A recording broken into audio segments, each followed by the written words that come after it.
Hi everyone, this is Molly McCord, and thank you for joining me as we talk about the Aries Full Moon, which will be exact October 13th, 2019 at 2:07 p.m., that's Pacific Daylight Savings Time, or 9:07 p.m. Greenwich Mean Time, adjust for your location on the planet. Now, this Aries full moon is quite active, it's disruptive. It has a lot of energies that are in a sense of tension. So let's talk this through and talk this out so you can see all the energies that are happening in the cosmos and how they could be showing up for you. So the moon is at 20 degrees of Aries. It is opposing the sun at 20 degrees of Libra. So this is when the sun and the moon are on different sides of the zodiac. They have different intentions, different needs, different desires. It's when the moon is the brightest in the sky and illuminates something in our consciousness that we didn't realize. Every full moon has the potential of raising our consciousness, of helping us see something that we couldn't see in the dark, or that we were meant to realize and make those necessary changes and shifts. So here we have the moon at 20 degrees of Aries, 20 degrees of Aries, conjunct Eris. Conjunct Eris, the dwarf planet of discord, at 23 degrees Aries retrograde. So right here, we are really feeling an activation of what's within us. It's like what's under the surface that we can no longer keep within. Eris travels beyond Pluto and is a place of deep realization, deep change around what hasn't been sitting well within us, especially in the masculine energies of Aries, the masculine energies of war, of what we fight for, what we want to fight for. So right away, there's an emotional connection here to something bubbling up in the collective psyche around what we're willing to stand up for, to have courage for, or to go to war for. Now, this is typical Aries. Aries is an initiating energy. So something is being called forward to your consciousness to be initiated, and it might piss you off. That might be how it gets your attention, is that the anger could show up here. So then we follow the energy and we then look at the ruler of Aries, which is Mars. And Mars is in Libra. He is at 6 degrees of Libra, and he is not strong in Libra. Mars is in his detriment here. He is weak. He is weakened because he wants to take action and be on the move. Mars is about going for what you want. And when Mars is in Libra, he's actually the furthest away from his natural home environment of Aries. So this is a weakened Mars because he has to sit down at the table and talk it out, have conversations, be objective, and that is not what he's most comfortable in. Now, what's interesting is that this Mars in Libra is ruled by Venus. Venus is in Scorpio right there at 6 degrees. She's also weak. She's in Scorpio, which is a sign that's in her, where she's in her detriment, where she's not at her best. One of Venus's home environments is Taurus. She's furthest away from her home environment. But what's fascinating is that both Venus and Mars are in what's called mutual reception. And that means they're in each other's rulership. So Mars is in Venus's domain of Libra. Venus is in Mars's domain of Scorpio. So they're actually assisting each other in understanding where they are there's a partnership energy here between Mars and Venus through this mutual reception, even though each of them is weak, or rather they're not at their best, shall we say. They're not at their best in these astrological signs. So we have this interesting sense of things being uncomfortable. The moon is under a lot of stress. The sun is under stress. I'll get to that. Mars is not at his best. And both Mars and Venus are under stress from Uranus at 5 degrees of Taurus retrograde. So this Uranus is opposing Venus, which is Uranus is all about startling you, surprising you, unexpected developments, something you didn't see coming, shakeups, awakening. And then this Uranus is actually quincunx this Mars, which is also a discomfort, something that feels it can't be resolved, different intentions. They're both in Venus-ruled signs. You can see that there's like this unsettled energy here that I'm trying to paint a picture for so that you can see how this full moon is bringing up messages, emotional messages that you're not meant to squash. You're not meant to keep it in the dark. There's a soul's urge for very deep emotional growth. And it's coming up through the masculine and the feminine energies that understand that change is happening and that it could be a little bumpy at times. There could be some turbulence here. Now, to add to the story, so we have the sun and the moon in opposition. They are both being squared by Pluto at 20 degrees of Capricorn, saying you must change. Pluto is applying big pressure. Pluto is now direct, went direct October 3rd. Pluto is saying the change is imminent. The change is happening. It's happening in the world, which is Capricorn, and it's happening within you and within your relationships. You are not meant to remain the same. You are meant to rise up and see something in yourself at a higher consciousness. The square from Pluto is one of the biggest energies in this chart. And it also is creating tension, frustration. It's requiring you to mature. This Aries energy of impatience or impulsiveness is needing to mature. But this goes back to the soul's intention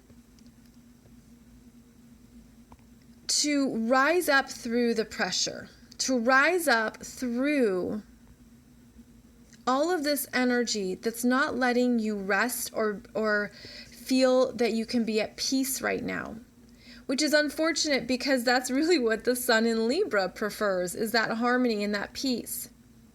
But there's a lot happening here that's keeping us on our toes. Mercury is at 13 degrees of Scorpio and is now in his shadow. Mercury will station retrograde October 31st and remain retrograde until November 20th.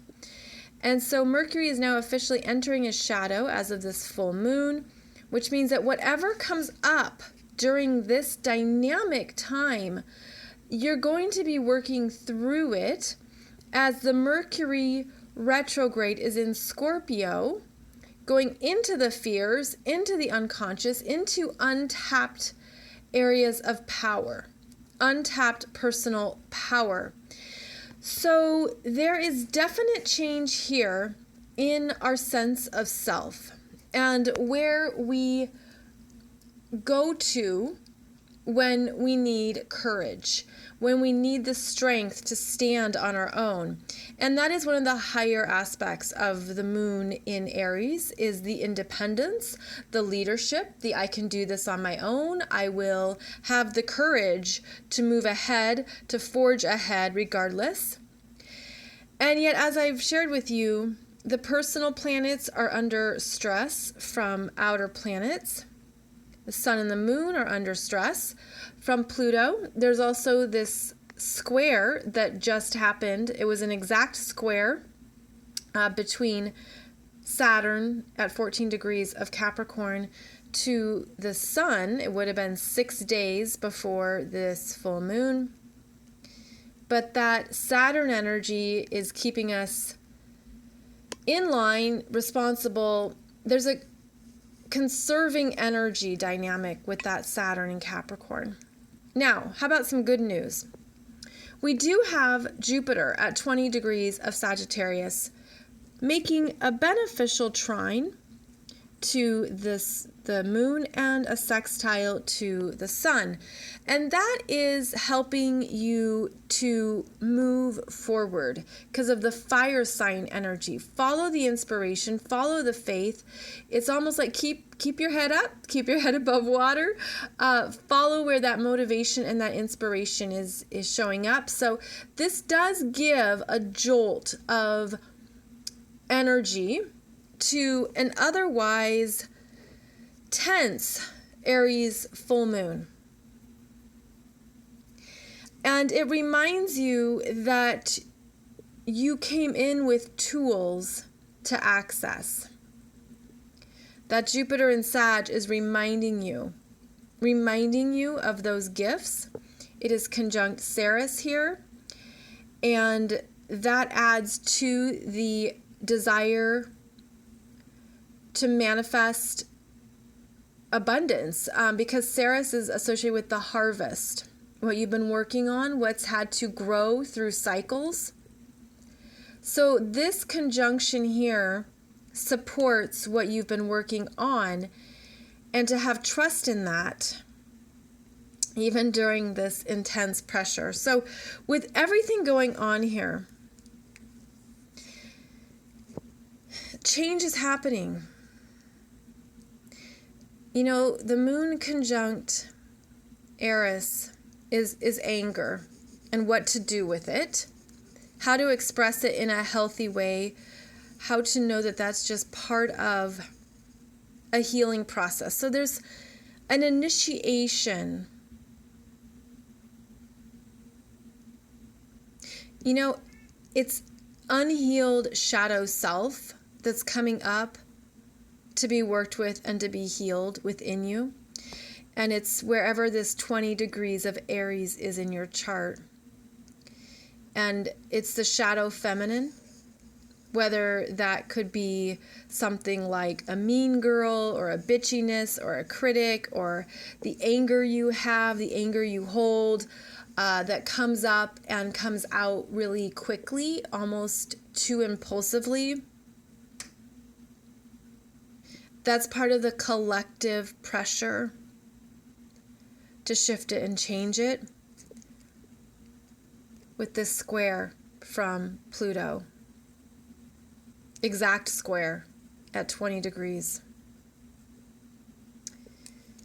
So the masculine and feminine energies are going through some stuff here. And I feel like it's getting worked out deep within our psyche during the Mercury retrograde. But to remain kind to yourself. Don't take it too personally, what you're feeling. Don't over-identify with it. Don't over-identify with it. Instead, see it as energy moving through you. So you can see why I added some crystals here to this chart. I actually mined this crystal.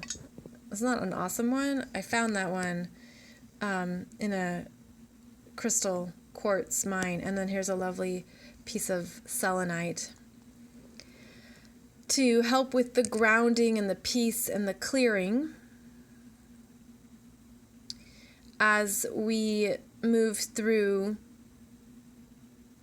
a burst of energy with this full moon. And that could be another way to look at it, is that There is a burst of something coming through to get your attention so that you can release it and be on the other side of it.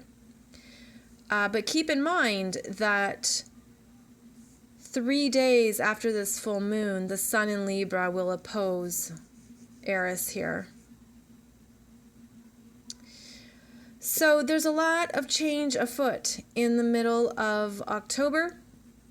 A lot of cardinal signs happening here with the Aries, Libra, Capricorn. And to keep in mind that if you're willing to see something in a new light, that light could be the end of a tunnel. It could be the end of a dark tunnel. So always stay open to the light and what you're willing to learn about yourself, which is the Aries energy.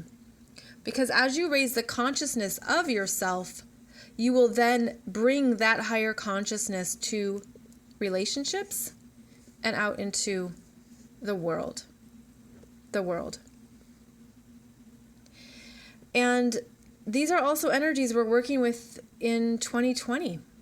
So if you're interested in going into those 2020 webinars or information, I have webinars for you on the 2020 Soul Growth Astrology. It's right below this video. And in that program, you take your astrology chart and you go through the biggest energies of 2020 so that you can have a heads up. And my intention of doing these webinars is, again, to raise your own consciousness so that you understand what you're learning, what your life themes are. And then, again, that's what you bring out into the world. That's what you bring into the relationships. But that's also what you're understanding about yourself and tapping into your own power. So that information is below this video. I hope you got some good insights about this very dynamic Aries full moon. It's a little bit choppy. It has tension, but stay open to that change. Look for the light and trust that all of this is part of a much bigger process. Thanks so much for joining me. You will find more about me and my astrology classes below this video, and I'll be back with you soon as we talk about the Scorpio new moon.